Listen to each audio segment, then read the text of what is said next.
Dang it. I didn't want to cry. That was my intent for today, is not to cry, but you guys you do fill me so much up with love. So let's see if we can calm Jan down and so she can deliver the message and you quit crying because I can't look at you, Corey, all right?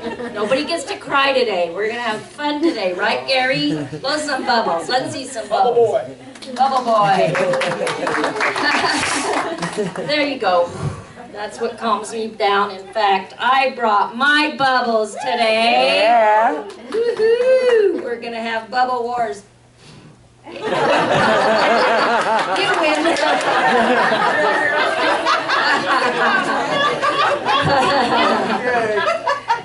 I had a teacher a long time ago. She teaches yoga and she's part of the Angel Gathering movement, and she's the one that brought bubbles to my attention. It was the year we were all about joy. And there's actually a trick to bubbles. I mean, it's a practice to be good at blowing bubbles, right, Gary? No. Well, he's been practicing. You have to have the patience. See, look how beautifully he does that. We'll let Gary be the official bubble blower.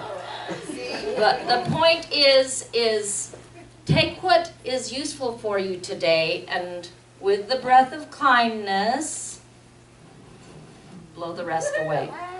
Yay, I got a few out.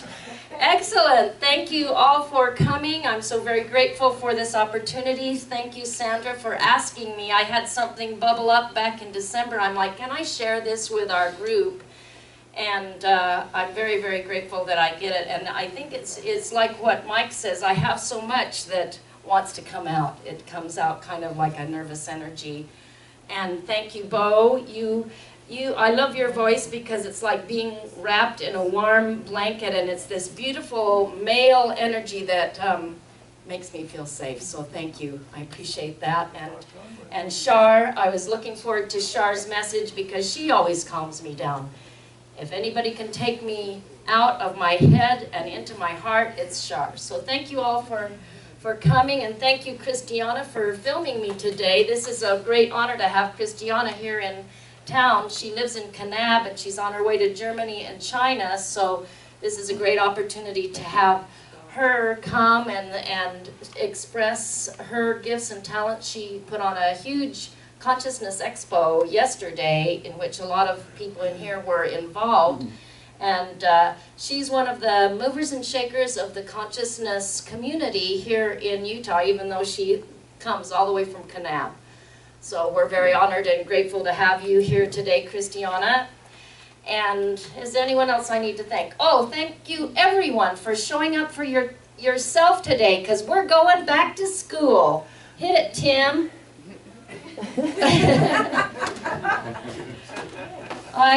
This is the first time I've used a PowerPoint, so I did bring my backup just in case, because I'm a plan A, plan B, plan C kind of person. See if that works. Does that work?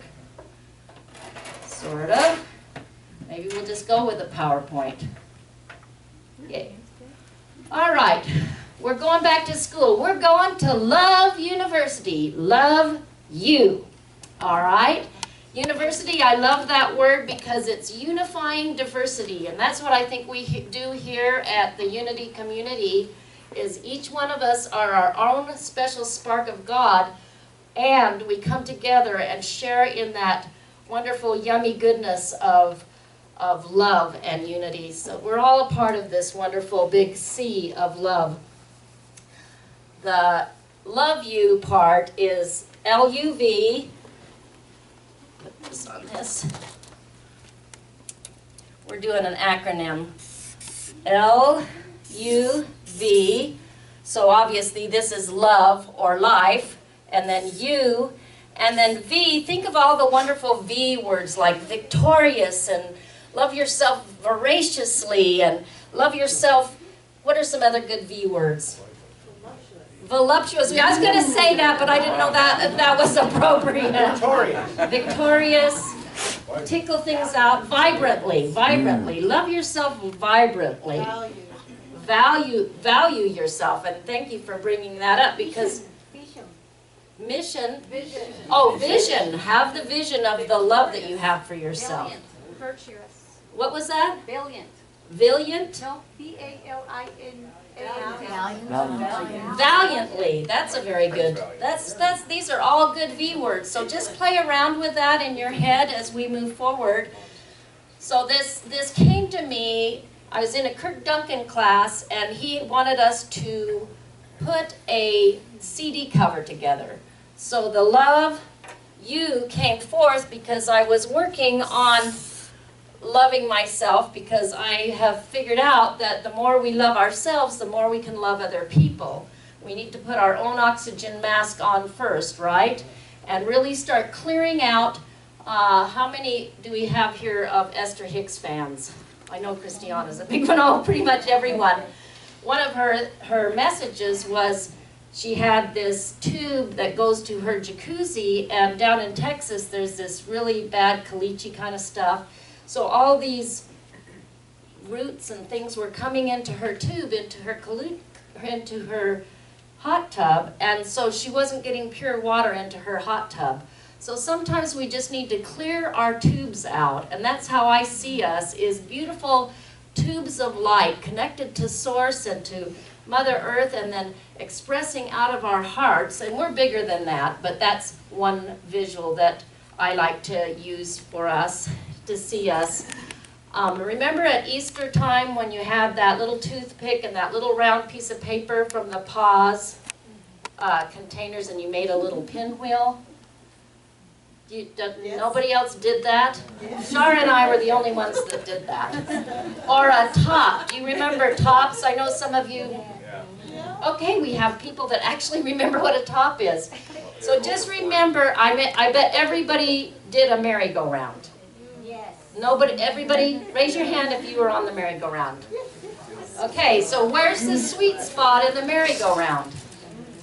Where's in the middle. Middle, silly.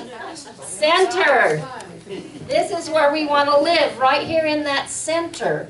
The center is your presence. When you're present to your own life and you're present, everything else falls into place. And that's the value of this Bagua map. That's what we're showing up here. And this is the template of my life.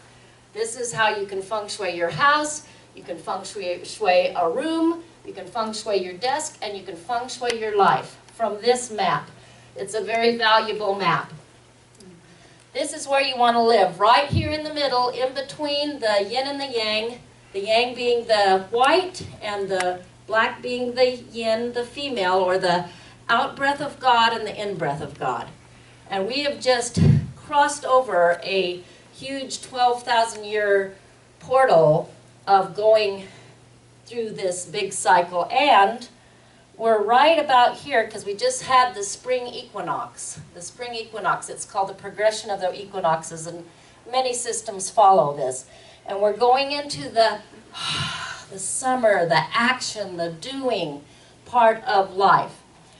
So I wanted you to think about what does it take for you to go within to that higher self. Not the little self. The little self is the ego. And what's the acronym for ego?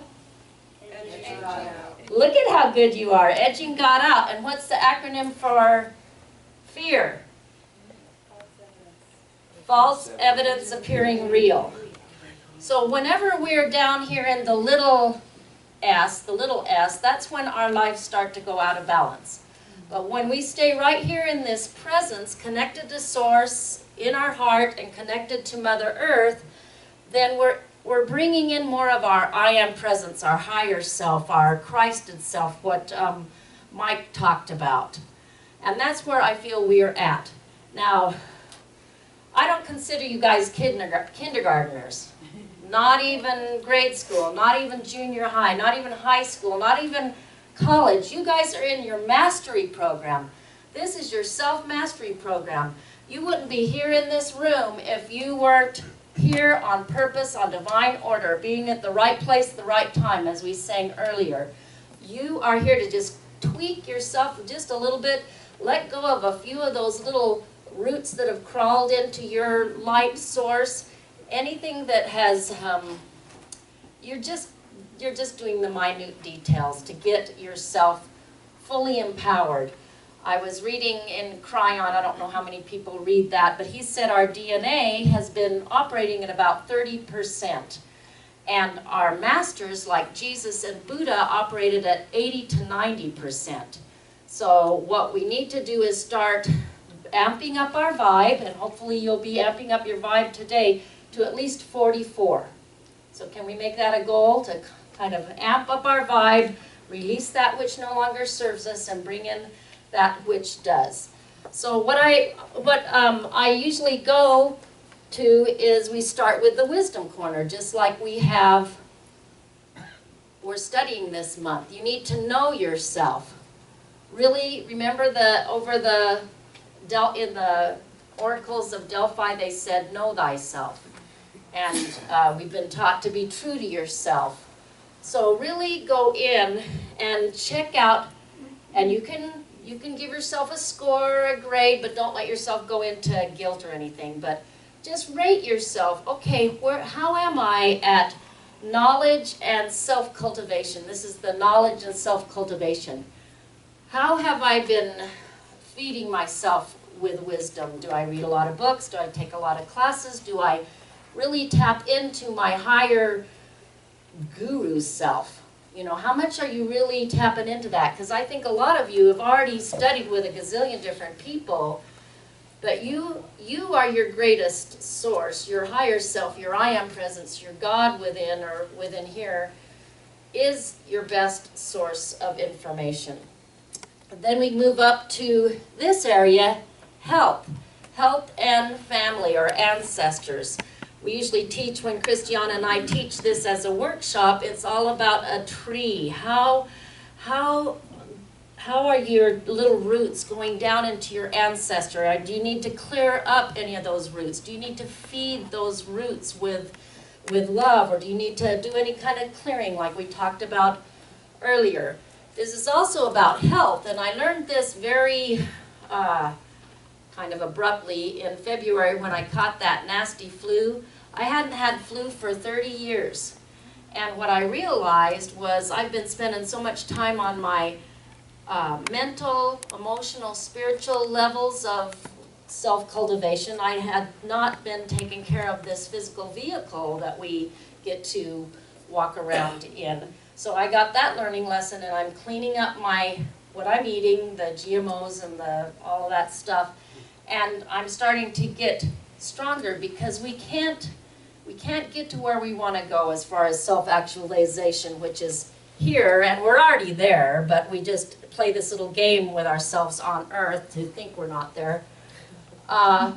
And we just need to, like I say, just adjust and tweak a few things.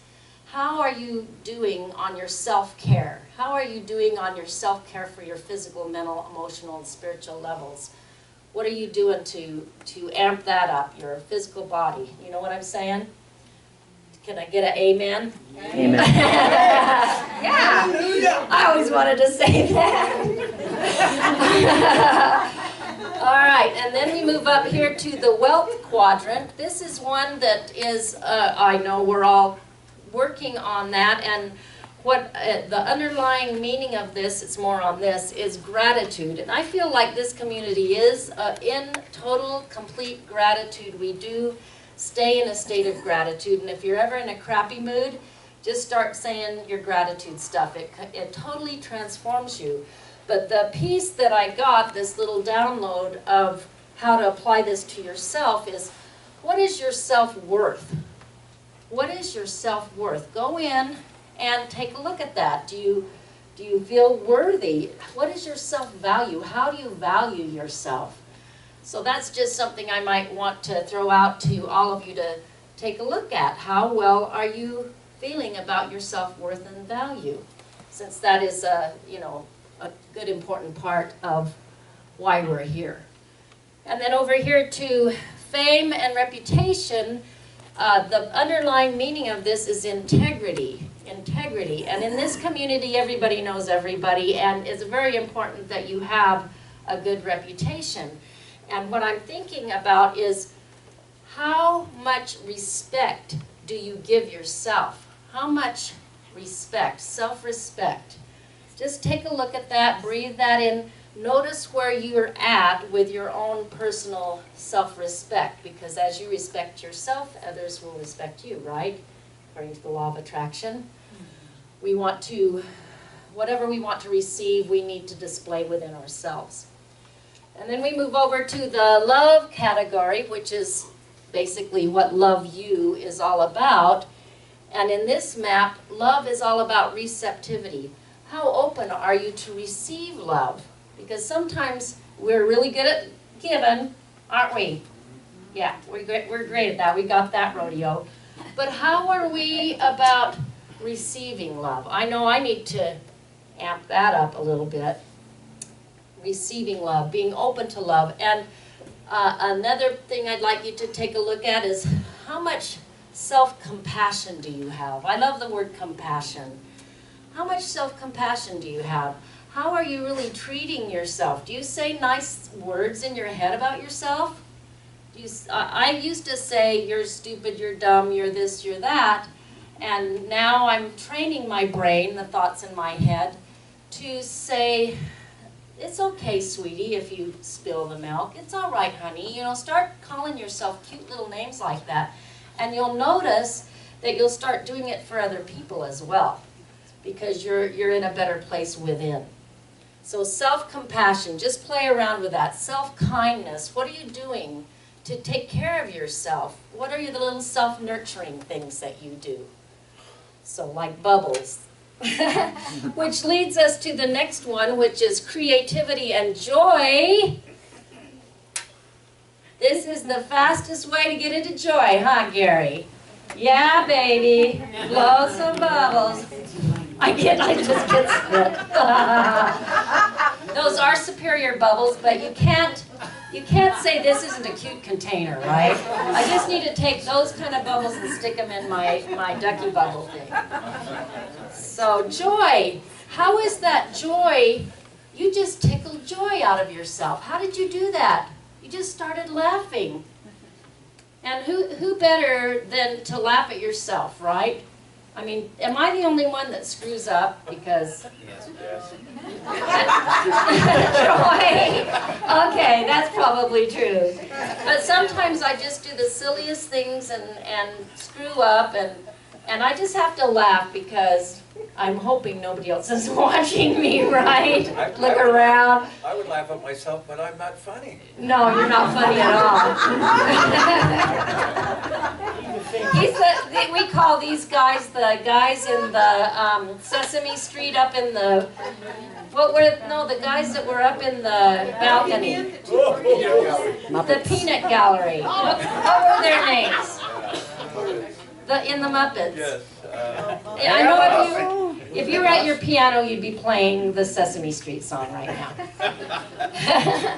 So just notice where that bubbles up from, that joy.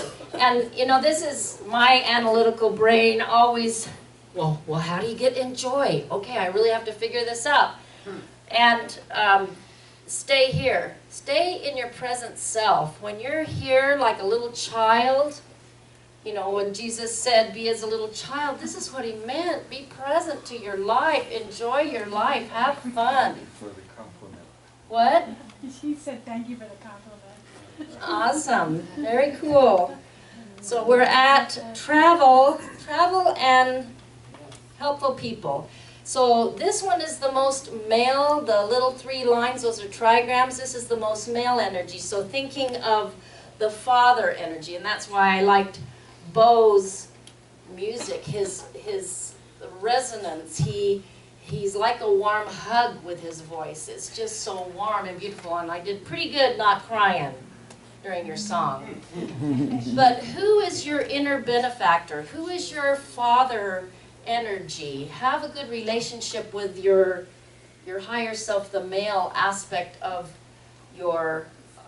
yourself, the benefactor. It's called benefactors. So that's a one way of looking at it. And then also the underlying principle for this area is synchronicity. Going with the flow. Going with the flow. Bonnie Elizabeth is in the flow right now, and she's teaching us all about that. Being in synchronicity. And then wonderful things come to you. If you ever want to manifest a trip, talk to this one over here. She is a globe trotter. She just got back from China. Now she's going to Germany, and then she's going back to China for a wedding. So my challenge for you, Christiana, is go to a wedding on every continent. You love that one, right? Absolutely. She's already been to a wedding in India, so it's doable. So that's a fun thing if you ever want to manifest that. And then we're all the way around the circle to career or life purpose. I believe, just nod your head if you feel like you're on purpose. I need bigger nods than that. Yeah, there we go. Peggy's out there flipping her hair around. Yes, we're all on purpose. We're all here for divine purpose, and you know that. You're all light workers. You're here to bring in the light. You're here to bring in the love. And it takes courage to do that, doesn't it? It takes courage to stand up here in front of you. I was scared to death to do this, so as Mike noticed. Not because I fear you, but it is intimidating sometimes to stand up in front of such amazing beings. So with that, I just want you to go within for a minute. We'll do a tiny little eeny-beeny meditation of taking all this information that I've just, I don't know if you want to call it gifted you with, but downloaded you with, about self-love, about unifying all the aspects of yourself, having self-respect, having self-compassion, bringing in more of your true self, your I am presence, your divine beingness. And once you have that, and once you've cleared out any of those little roots and little things that no longer serve you, because we have to be here on purpose, doing our divine work, however we do it, whether we sing it, whether we meditate it, whether we play it on the piano, whatever is our divine work to do, let's clear out all those little self-doubts, those little mean self-thoughts, and bring in more of who we truly are. And with that, I'd like to thank you all for attending Love University today, and hope that you will go out and spread your light through all the diverse areas that you go. Thank you, and namaste.